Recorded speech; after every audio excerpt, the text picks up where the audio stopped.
दोस्तों नमस्कार, ये है मार्गदर्शन फॉर सिविल सर्विसेज। मैं अनुराग चौधरी। दोस्तों सभी परीक्षाओं के सामान्य अध्ययन में करंट अफेयर्स की भूमिका बहुत ही महत्वपूर्ण होती है। इसी को ध्यान में रखते हुए आज की वीडियो में हम प्रस्तुत कर रहे हैं यूपीपीएससी जीआईसी प्रवक्ता के सामान्य अध्ययन के अंतर्गत महत्वपूर्ण करंट अफेयर्स का प्रैक्टिस सेट, जो 19 सितंबर को आयोजित होने वाली जीआईसी प्रवक्ता प्रारंभिक परीक्षा के लिए बहुत ही उपयोगी है। दोस्तों ये प्रैक्टिस सेट जीआईसी प्रवक्ता के अतिरिक्त अन्य परीक्षाओं के करंट अफेयर्स खंड के लिए भी उपयोगी और महत्वपूर्ण है। तो आइए शुरू करते हैं आज का प्रैक्टिस सेट। जीआईसी प्रवक्ता परीक्षा सामान्य अध्ययन के अंतर्गत करंट अफेयर्स का प्रैक्टिस सेट संख्या 1। दोस्तों आज के प्रैक्टिस सेट का जो पहला प्रश्न है, देखिए बहुत ही महत्वपूर्ण है।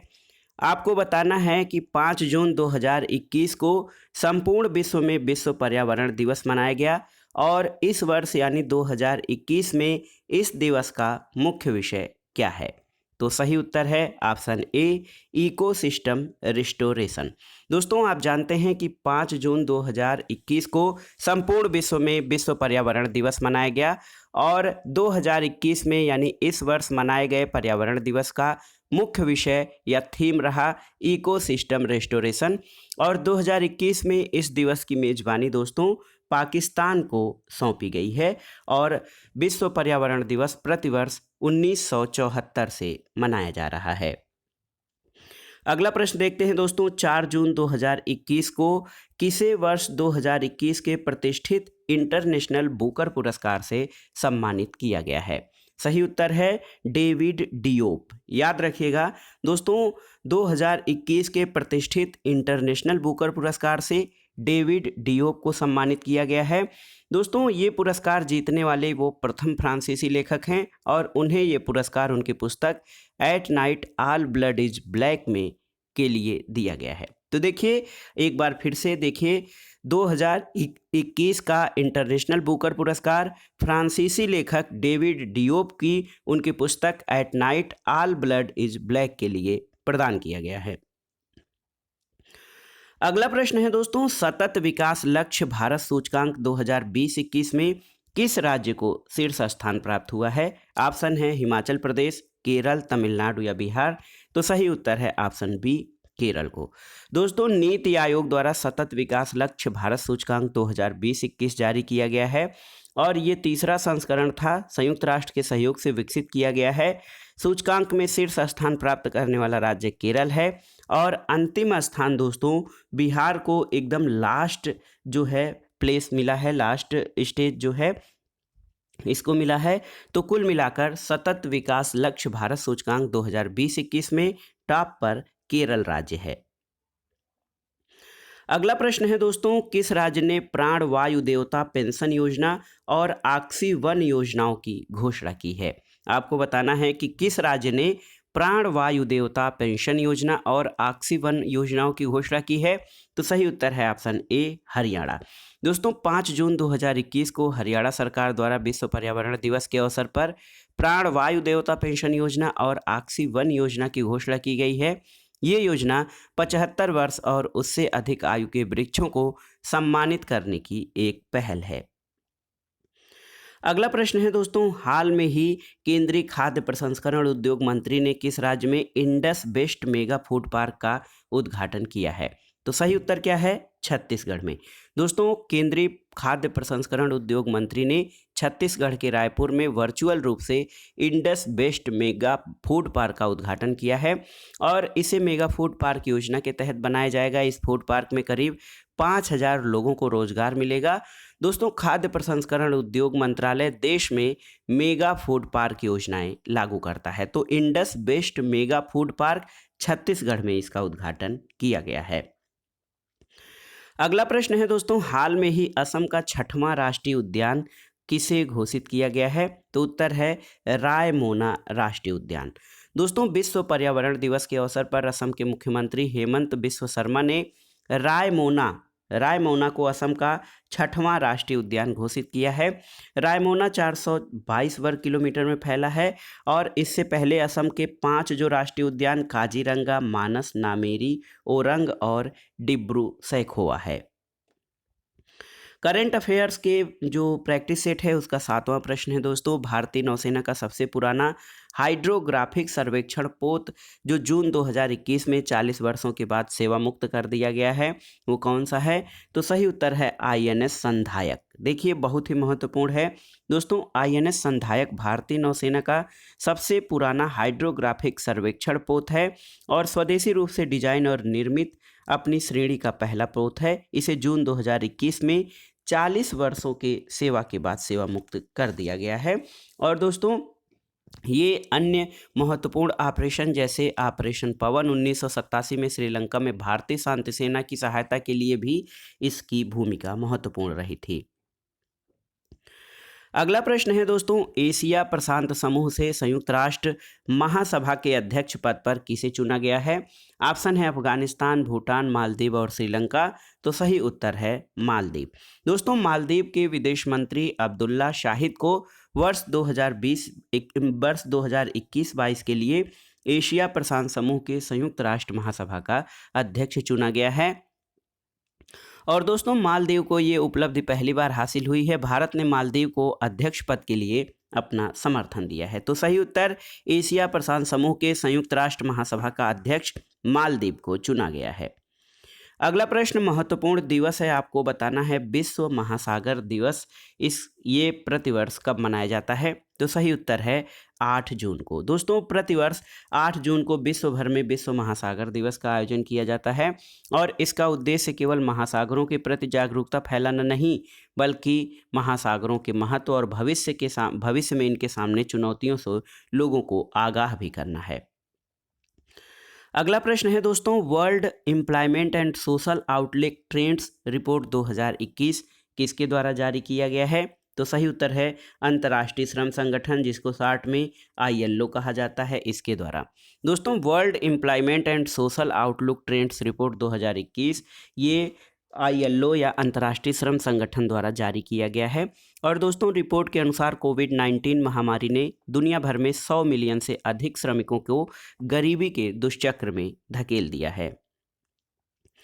अगला प्रश्न देखते हैं, भारत को संयुक्त राष्ट्र आर्थिक और सामाजिक परिषद यानी इकोसोक के एशिया प्रशांत राज्यों की श्रेणी में कितने अवधि के लिए चुना गया है? तो सही उत्तर है ऑप्शन सी 2022 से 2024।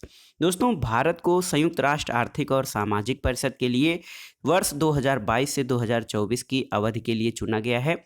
7 जून 2021 को हुए इस चुनाव में भारत को अफगानिस्तान, कजाकिस्तान और ओमान के साथ एशिया प्रशांत राज्यों की श्रेणी में चुना गया था। अगला प्रश्न है दोस्तों, विश्व खाद्य सुरक्षा दिवस वर्ल्ड फूड सेफ्टी डे कब मनाया जाता है? आपको बताना है। तो उत्तर है 7 जून को।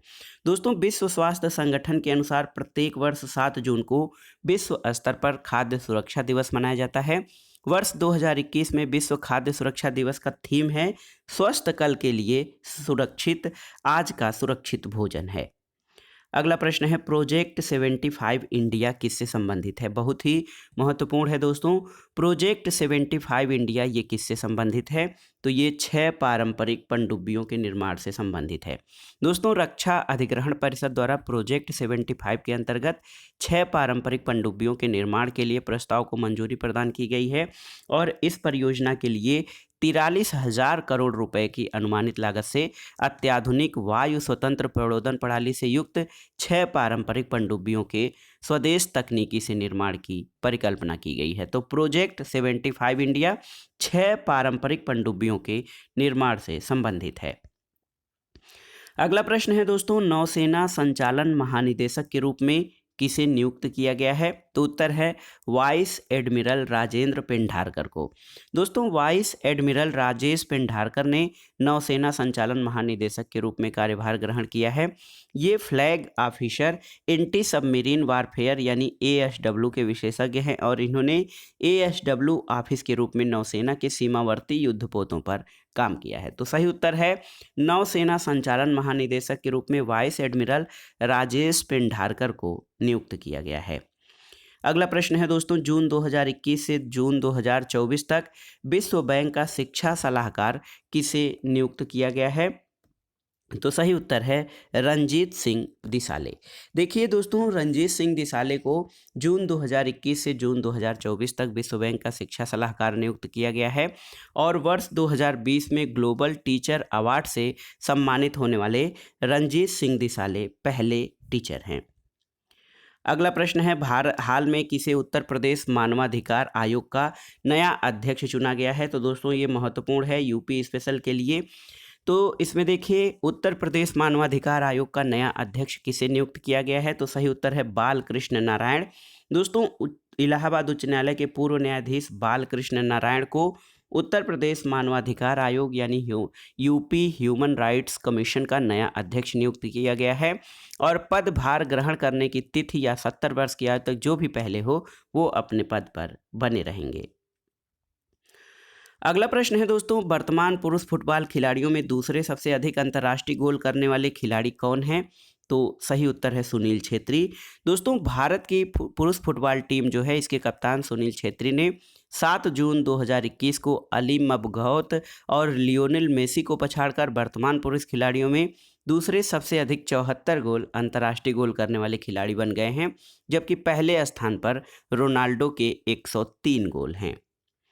अगला प्रश्न है, देखिए, मुख्यमंत्री अनुप्रति कोचिंग योजना, देखिए सीएम अनुप्रति कोचिंग योजना किस राज्य के द्वारा शुरू की गई है? तो उत्तर है राजस्थान। दोस्तों, राजस्थान सरकार ने मुख्यमंत्री अनुप्रति कोचिंग योजना की शुरुआत की है, जो कि एक निःशुल्क यानी मुफ्त कोचिंग योजना है। वे छात्र जो अनुसूचित जाति, अनुसूचित जनजाति और अन्य पिछड़ा वर्ग से आते हों, साथ ही उनका वार्षिक पारिवारिक आय 8 लाख रुपए से नीचे हो, वो लोग इस योजना के पात्र हो सकेंगे। अगला प्रश्न है दोस्तों, 19वां है, किस राज्य ने जहां वोट वहां वैक्सीन नामक एक सामूहिक टीकाकरण अभियान का शुरुआत किया है? तो सही उत्तर है दिल्ली। दोस्तों, दिल्ली के मुख्यमंत्री अरविंद केजरीवाल ने 4 सप्ताह के भीतर 45 वर्ष से अधिक आयु के सभी लोगों के टीकाकरण करने का उद्देश्य से जहां वोट वहां वैक्सीन नामक एक सामूहिक टीकाकरण अभियान की शुरुआत की थी। तो याद करिए, जहां वोट वहां वैक्सीन दिल्ली सरकार का कोविड टीकाकरण अभियान है। अगला प्रश्न है दोस्तों, 8 जून 2021 को 112 आकांक्षी जिलों में सुरक्षित हम सुरक्षित तुम अभियान की शुरुआत किसके द्वारा की गई है? तो सही उत्तर है दोस्तों, देखिए, नीति आयोग और पिरामल फाउंडेशन, तो ए और बी दोनों। नीति आयोग और पिरामल फाउंडेशन ने 8 जून 2021 को 112 आकांक्षी जिलों में सुरक्षित हम सुरक्षित तुम अभियान की शुरुआत की, जिससे जिला प्रशासन को कोविड-19 के ऐसे मरीजों को होम केयर सहायता उपलब्ध कराने में सहयोग मिल सके जो बिना लक्षण या हल्के लक्षणों वाले हैं। अगला प्रश्न है दोस्तों, प्रश्न संख्या 21, 22 मई 2021 को अंतर्राष्ट्रीय जैव विविधता दिवस मनाया गया था, जिसकी थीम क्या थी? तो सही उत्तर है हम प्रकृति के समाधान का हिस्सा हैं। देखिए, अंतर्राष्ट्रीय जैव विविधता दिवस आप जानते हैं प्रतिवर्ष 22 मई को मनाया जाता है। दोस्तों, 22 मई 2021 यानी इस वर्ष मनाए गए अंतर्राष्ट्रीय जैव विविधता दिवस या इंटरनेशनल बायोडाइवर्सिटी डे का जो थीम था वो था हम प्रकृति के समाधान का हिस्सा है और 1992 से ये दिवस प्रतिवर्ष 22 मई को मनाया जा रहा है। तो याद रखिए, अंतर्राष्ट्रीय जैव विविधता दिवस 1992 से प्रतिवर्ष 22 मई को मनाया जाता है। अगला प्रश्न है दोस्तों, मई 2021 में वर्ल्ड कोरियोग्राफी अवार्ड 2020 किसे प्रदान किया गया? तो दोस्तों, जीआईसी प्रवक्ता में अवार्ड से संबंधित भी कई प्रश्न पूछे जाते हैं, इसलिए आप इसको तैयार कर लीजिए। देखिए, मई 2021 में वर्ल्ड कोरियोग्राफी अवार्ड 2020 से जो है पुरस्कृत किया गया है सुरेश मुकुंद को। दोस्तों, सुरेश मुकुंद को 2021 में वर्ल्ड कोरियोग्राफी अवार्ड से भारतीय कोरियोग्राफर सुरेश मुकुंद को प्रदान किया गया है और सुरेश मुकुंद इस पुरस्कार को जीतने वाले पहले भारतीय हैं। अगला प्रश्न है दोस्तों, मई 2021 को भारतीय पर्यावरणविद, दोस्तों कौन है भारतीय पर्यावरणविद? सुंदरलाल बहुगुणा का निधन हो गया। आप जानते हैं कि ये इनके द्वारा कौन सा आंदोलन चलाया गया था? दोस्तों, भारतीय पर्यावरणविद सुंदरलाल बहुगुणा द्वारा चिपको आंदोलन की शुरुआत की गई थी। और देखिए, चिपको आंदोलन दोस्तों बहुत ही महत्वपूर्ण था पर्यावरण संरक्षण में। स्वतंत्रता संग्राम सेनानी और प्रसिद्ध पर्यावरणविद सुंदरलाल बहुगुणा का 94 वर्ष की अवस्था में ऋषिकेश उत्तराखंड में निधन हो गया। इन्होंने चिपको आंदोलन 1970 के दशक में उत्तराखंड में चलाया था और इस आंदोलन का उद्देश्य वनों को काटने से बचाना था। सुंदरलाल बहुगुणा का जन्म 9 जनवरी 1927 को उत्तराखंड के टेहरी गढ़वाल में हुआ था और 2009 में इन्हें पद्म विभूषण पुरस्कार से सम्मानित किया गया था। अगला प्रश्न है दोस्तों, मई 2021 को मार्था करम्बुकुम पूर्वी अफ्रीकी देश की प्रथम महिला मुख्य न्यायाधीश बनी है, किस देश की? तो सही उत्तर है ऑप्शन ए केन्या। तो दोस्तों केन्या के राष्ट्रपति उरुह केन्याटा ने मार्था कुरुम्बकुम को केन्या की प्रथम महिला मुख्य न्यायाधीश के रूप में नियुक्त किया और ये पूर्वी अफ्रीकी देश की प्रथम महिला मुख्य न्यायाधीश हैं। अगला प्रश्न है दोस्तों, विश्व खाद्य पुरस्कार 2021 किसे प्रदान किया गया है? तो सही उत्तर है शकुंतला हरक सिंह। दोस्तों भारतीय मूल की शकुंतला हरक सिंह को विश्व खाद्य पुरस्कार 2021 प्रदान किया गया है। इन्होंने समुद्री भोजन और खाद्य तंत्र के लिए समग्र और पोषण के प्रति संवेदनशील दृष्टिकोण को विकसित किया है। अगला प्रश्न है दोस्तों, इजराइल फिलिस्तीन विवाद में चर्चित हमास नामक संगठन ने कब 300 से अधिक रॉकेट जो हैं इसराइल पर दागा है? तो उत्तर है 10 मई 2021 को। दोस्तों 10 मई 2021 को आतंकी संगठन हमास ने 300 से अधिक रॉकेट इसराइल पर छोड़े, जिसमें कुछ इसराइली नागरिकों की मृत्यु हो गई है। हमास फिलिस्तीन क्षेत्र का सबसे चरमपंथी इस्लामिक संगठन है, जिसका गठन कब हुआ था? 1987 में हमास का गठन हुआ था। अगला प्रश्न है दोस्तों, प्रश्न संख्या 27 देखिए, हाल में भारतीय मूल के किस व्यक्ति ने 15वां शेख जायद बुक पुरस्कार जीता है? तो उत्तर है ताहिरा कुतुबुद्दीन। ऑप्शन बी आपका सही उत्तर है। मुंबई में जन्मी डॉक्टर ताहिरा कुतुबुद्दीन 15वां शेख जायद बुक पुरस्कार के 15वें संस्करण को जीतने वाली भारतीय मूल की पहली महिला बनी है और इस पुरस्कार को अरब देश का नोबेल भी कहा जाता है। डॉक्टर ताहिरा को अरबी ऑपरेशन आर्ट एंड फंक्शन पुस्तक के लिए ये पुरस्कार प्रदान किया गया है। अगला प्रश्न है दोस्तों, मई 2021 को स्पेस एक्स कंपनी ने 2022 में चंद्र मिशन डोगे 1 लॉन्च करने के लिए किस आभासी मुद्रा को पेटेंट के तौर पर स्वीकार करने की घोषणा की है? तो सही उत्तर है डॉग कॉइन। देखिए मई 2021 में एलन मस्क की कंपनी एरोस्पेस वर्ष 2022 में Doge 1 mission to the moon launch करने की घोषणा की है और इस मिशन के लिए दोस्तों डॉग कॉइन आभासी मुद्रा को अब पेमेंट के तौर पर स्वीकार किया जाएगा। और स्पेस एक्स एक निजी एरोस्पेस कंपनी है जिसकी स्थापना 2002 में दोस्तों एलन मस्क के द्वारा की गई थी। अगला प्रश्न है दोस्तों, निम्नलिखित में से किसे ग्रीन ऊर्जा अवार्ड 2021 प्रदान किया गया, आपको बताना है। तो सही उत्तर है भारतीय अक्षय ऊर्जा विकास एजेंसी को।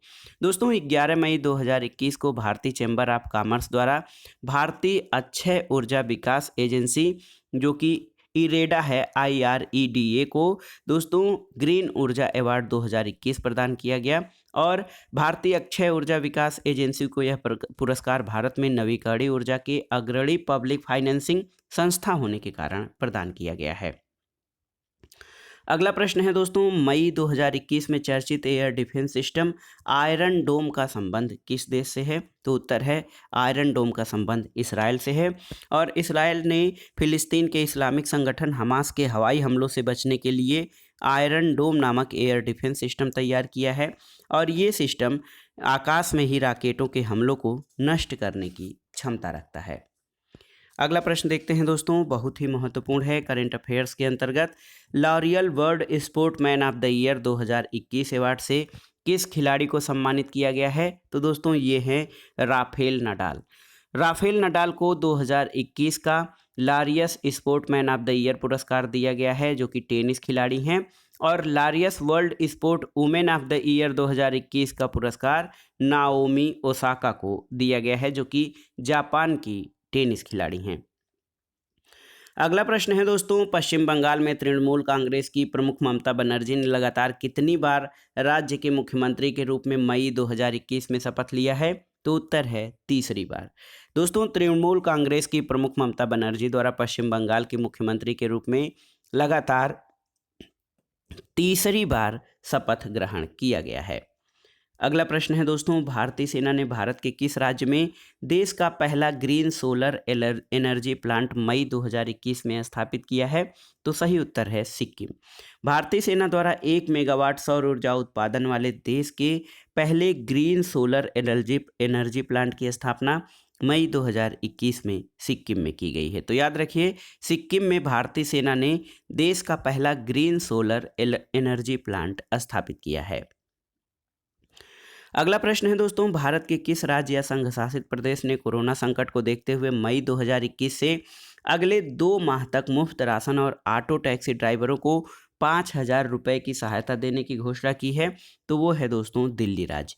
दिल्ली ने मई 2021 में कोरोना संकट को देखते हुए राज्य के सभी राशन कार्ड धारकों को मुफ्त राशन और ऑटो टैक्सी चालकों को 5,000 रुपये की आर्थिक सहायता देने की घोषणा की है। अगला प्रश्न है, विश्व के सबसे लंबे पैदल यात्री पुल का निर्माण मई 2021 में किस देश द्वारा शुरू किया गया है? तो सही उत्तर है दोस्तों पुर्तगाल। पुर्तगाल में दुनिया के सबसे लंबे पैदल यात्री पुल का निर्माण मई 2021 में शुरू किया गया, जिसको सस्पेंशन पुल के नाम से जाना जाएगा। अगला प्रश्न है दोस्तों, कम गति वाली ड्राइवरलेस कारों को चलाने की अनुमति देने वाला दुनिया का पहला देश कौन सा है? तो सही उत्तर है ऑप्शन ए ब्रिटेन। दोस्तों, ब्रिटेन दुनिया का ऐसा पहला देश बन गया है जिसने कम गति वाली ड्राइवरलेस कारों को चलाने की अनुमति दी है। अगला प्रश्न देखिए, बहुत ही महत्वपूर्ण है और दोस्तों मैं बता रहा हूँ जीआईसी प्रवक्ता परीक्षा में आस्कर से प्रश्न कई बार पूछे गए हैं। तो आपको बताना है 93वें आस्कर अवार्ड्स में किस फिल्म को बेस्ट फीचर फिल्म के अवार्ड से सम्मानित किया गया है? तो सही उत्तर है 93वें आस्कर अवार्ड्स में दोस्तों नोमैडलैंड, ये फिल्म है नोमैडलैंड, इनको सर्वश्रेष्ठ फिल्म का पुरस्कार दिया गया। सर्वश्रेष्ठ अभिनेता का पुरस्कार दोस्तों एंथनी हॉपकिंस को और फ्रांसिस मैकडोरमंड को सर्वश्रेष्ठ अभिनेत्री का पुरस्कार दिया गया था। तो 93वें ऑस्कर अवार्ड्स में film Nomadland best feature film पुरस्कार प्राप्त करता रही। तो ये स्टार कर दे रहा हूँ, बहुत ही महत्वपूर्ण है। अगला प्रश्न है दोस्तों, विश्व प्रेस स्वतंत्रता सूचकांक 2021 में भारत की रैंकिंग कितनी है आपको बताना है? तो सही उत्तर है 142वें। दोस्तों, विश्व प्रेस स्वतंत्रता सूचकांक 2021 रिपोर्टर्स विदाउट बॉर्डर्स द्वारा निर्मित एक फ्रांसीसी एनजीओ द्वारा भारत को 180 देशों की सूची में 142वीं रैंक प्रदान की गई है। 2020 में भी भारत 142वें स्थान पर था। अगला प्रश्न है, अप्रैल 2021 में किस देश ने विश्व का सबसे बड़ा अंडर वाटर न्यूट्रिनो टेलीस्कोप को लॉन्च किया है? तो उत्तर है दोस्तों रूस। रूसी वैज्ञानिकों के एक दल ने साइबेरिया में स्थित विश्व की सबसे गहरी झील बैंकाल में दोस्तों बैकाल झील में विश्व के सबसे बड़े अंडर वाटर न्यूट्रिनो, देखिए अंडर वाटर न्यूट्रिनो टेलीस्कोप को लॉन्च किया है। इसे बैकाल गीगाटन वॉल्यूम डिटेक्टर के नाम से जाना जाता है। अगला प्रश्न है दोस्तों, यूएनएफपीए यूनाइटेड नेशंस जनसंख्या कोष जो है दोस्तों, ये है फंड फॉर पॉपुलेशन, ये है यूएनएफपीए द्वारा विश्व जनसंख्या रिपोर्ट 2021 जारी किया गया है, जिसका शीर्षक क्या है? ये भी बहुत ही इम्पॉर्टेंट प्रश्न है दोस्तों। 2021 में संयुक्त राष्ट्र जनसंख्या कोष द्वारा जो जनसंख्या रिपोर्ट 2021 जारी की गई है, इसका शीर्षक है my body is my own. My body is my own 2021 में संयुक्त राष्ट्र जनसंख्या रिपोर्ट का शीर्षक है। अगला प्रश्न है दोस्तों, रूस के Gamaleya national research institute of epidemiology और माइक्रोबायोलॉजी द्वारा विकसित कोविड-19 वैक्सीन का क्या नाम है? तो सही उत्तर है स्पुतनिक 5। दोस्तों, रूस के Gamaleya national research institute of epidemiology and microbiology द्वारा विकसित कोविड-19 वैक्सीन का नाम स्पुतनिक 5 है, जिसको कि drugs controller general of India द्वारा भारत में आपातकालीन उपयोग के लिए भी मंजूरी प्रदान की गई है। दोस्तों, कोविडशील्ड कोवैक्सीन के बाद भारत में मंजूरी पाने वाला ये तीसरा कोरोना वायरस टीका है। अगला प्रश्न है दोस्तों, भारत सरकार ने मानसिक स्वास्थ्य को बढ़ावा देने के लिए कौन सा मोबाइल ऐप लॉन्च किया है? तो ये मोबाइल ऐप है मानस। देखिए, मानस मोबाइल ऐप भारत सरकार द्वारा मानसिक स्वास्थ्य को बढ़ावा देने के लिए लॉन्च किया गया है। मानस का पूरा नाम mental health and normalcy argumentation system है। अगला प्रश्न है दोस्तों, देखिए ये बहुत ही महत्वपूर्ण प्रश्न है, नियुक्तियों से प्रश्न पूछे जाते हैं। महत्वपूर्ण नियुक्ति के बारे में है, वर्तमान में भारत के मुख्य निर्वाचन आयुक्त कौन हैं? तो उत्तर है सुशील चंद्रा। दोस्तों, राष्ट्रपति रामनाथ कोविंद ने निर्वाचन आयुक्त सुशील चंद्रा को भारत का 24वां मुख्य निर्वाचन आयुक्त नियुक्त किया है।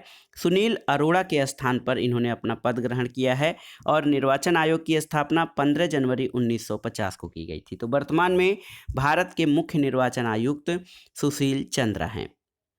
अगला प्रश्न है दोस्तों, प्रधानमंत्री किसान सुरक्षा उत्थान महाअभियान यानी पीएम कुसुम योजना के अंतर्गत पहला कृषि आधारित सौर ऊर्जा संयंत्र कहाँ स्थापित किया गया है, आपको बताना है। तो सही उत्तर है ऑप्शन ए, राजस्थान में। दोस्तों, पीएम कुसुम योजना के अंतर्गत पहला कृषि आधारित सौर ऊर्जा संयंत्र राजस्थान के जयपुर जिले के कोटपुतली तहसील में स्थापित किया गया है, जो प्रतिवर्ष 17 लाख यूनिट विद्युत उत्पादन करेगा। अगला प्रश्न है दोस्तों, वर्ष 2020 का गांधी पुरस्कार किसे दिया गया है? 2020 का गांधी शांति पुरस्कार किसे प्रदान किया गया है? ये आपका महत्वपूर्ण प्रश्न है, तो इसको जरूर देख लीजिएगा। शेख मुजीबुर रहमान। दोस्तों, वर्ष 2020 का गांधी शांति पुरस्कार बांग्लादेश के राष्ट्रपिता बंगबंधु शेख मुजीबुर रहमान को प्रदान किया गया है। अगला प्रश्न है, नासा और इसरो का संयुक्त पृथ्वी अवलोकन मिशन निसार कब लॉन्च किया जाएगा, आपको बताना है। तो सही उत्तर है 2022 में। दोस्तों, राष्ट्रीय वैमानिकी और अंतरिक्ष प्रशासन नासा और भारतीय अंतरिक्ष अनुसंधान संगठन इसरो द्वारा संयुक्त पृथ्वी अवलोकन मिशन निसार 2022 में लॉन्च किया जाएगा। अगला प्रश्न है, न्यायमूर्ति एन वेंकट रमन्ना यानी नाथुलापति वेंकट रमन्ना सुप्रीम कोर्ट के मुख्य न्यायाधीश नियुक्त किए गए हैं, किस क्रम के? तो सही उत्तर है 48वें। दोस्तों, न्यायमूर्ति एन वी रमन्ना जो हैं उनको सुप्रीम कोर्ट का 48वां मुख्य न्यायाधीश नियुक्त किया गया है और इन्होंने एस.ए. बोबड़े के कार्यकाल की समाप्ति के बाद 48वें मुख्य न्यायाधीश के रूप में दोस्तों इनकी नियुक्ति हुई है और जस्टिस एन वी रमन्ना का कार्यकाल 26 अगस्त 2022 तक रहेगा। अगला प्रश्न है दोस्तों, देखिए बहुत ही महत्वपूर्ण है, क्वाड जो है दोस्तों आपको बताना है, क्वाड समूह का पहला शिखर सम्मेलन वर्चुअल माध्यम से जो है कब आयोजित किया गया है? तो उत्तर है आपका 12 मार्च 2021। क्वाड के बारे में जान लीजिए, क्वाड क्या है? दोस्तों, क्वाड जो है जापान, भारत, संयुक्त राज्य अमेरिका और ऑस्ट्रेलिया द्वारा संयुक्त रूप से बना एक चतुष्पदी संगठन है, जिसका प्रथम शिखर सम्मेलन वर्चुअल माध्यम से 12 मार्च 2021 को आयोजित किया गया है। तो क्वाड में जो देश हैं इनको आपको जानना जरूरी है। इसमें देखिए, जापान है, भारत हैं, यूएसए हैं और ऑस्ट्रेलिया। तो क्वाड में दोस्तों जो शामिल देश हैं जापान, यूएसए, भारत और ऑस्ट्रेलिया, और इनकी पहली मीटिंग वर्चुअल माध्यम से 12 मार्च 2021 को हुई है। प्रश्न संख्या 49 है दोस्तों, निम्नलिखित में से कौन सत्य नहीं है, आपको बताना है। देखिए, विश्व प्रसन्नता रिपोर्ट 2021 भारत 139वें स्थान पर है, सही है। विश्व प्रसन्नता रिपोर्ट 2021 में फिनलैंड प्रथम स्थान पर, यह भी सही है। अंतर्राष्ट्रीय बौद्धिक संपदा सूचकांक 2021 में भारत 41वें स्थान पर है, ये सही नहीं है। जबकि 2021 में 9वां वार्षिक अंतर्राष्ट्रीय बौद्धिक संपदा सूचकांक जारी किया गया है। तो सही उत्तर है ऑप्शन सी आपका सही नहीं है, क्योंकि 2021 में जारी अंतर्राष्ट्रीय बौद्धिक संपदा सूचकांक में भारत जो है दोस्तों ये 40वें स्थान पर है, याद कर लीजिएगा। इसके अलावा अन्य सभी विकल्प आपके सही हैं। दोस्तों, जीआईसी प्रवक्ता करेंट अफेयर्स का जो पहला पार्ट हम प्रैक्टिस कर रहे हैं, इसका अंतिम वीडियो है विश्व वायु गुणवत्ता रिपोर्ट 2020 IQ एयर कंपनी द्वारा तैयार किया गया है, जिसके अनुसार सबसे प्रदूषित शहर कौन सा है? तो उत्तर है दोस्तों ऑप्शन सी, गाजियाबाद।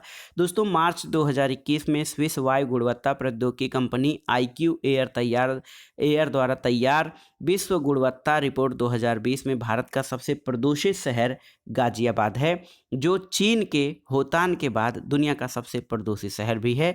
और इस रिपोर्ट के अनुसार नई दिल्ली विश्व की सबसे प्रदूषित राजधानी शहर है। तो देखिए, बहुत ही महत्वपूर्ण है दोस्तों, यूपी स्पेशल से भी ये प्रश्न बहुत ही महत्वपूर्ण है कि विश्व वायु गुणवत्ता रिपोर्ट 2020 के अनुसार भारत का सबसे प्रदूषित जो शहर है वो है दोस्तों गाजियाबाद, और सबसे प्रदूषित राजधानी या विश्व की सबसे प्रदूषित राजधानी दिल्ली है। तो ये था आज का वीडियो। यूपीपीएससी जीआईसी प्रवक्ता परीक्षा प्रारंभिक परीक्षा के सामान्य अध्ययन के लिए महत्वपूर्ण करेंट अफेयर्स का जो है प्रैक्टिस सेट, जिसमें से 1 या 2 प्रश्न आपके मिल जाएंगे और ये आपके सफलता में निर्धारक का कार्य करेंगे। वीडियो आपको कैसा लगा हमें कमेंट बॉक्स में ज़रूर बताइएगा। वीडियो को लाइक करें, शेयर करें और इस चैनल मार्गदर्शन फॉर सिविल सर्विसेज को सब्सक्राइब करें। वीडियो देखने के लिए धन्यवाद दोस्तों। नमस्कार।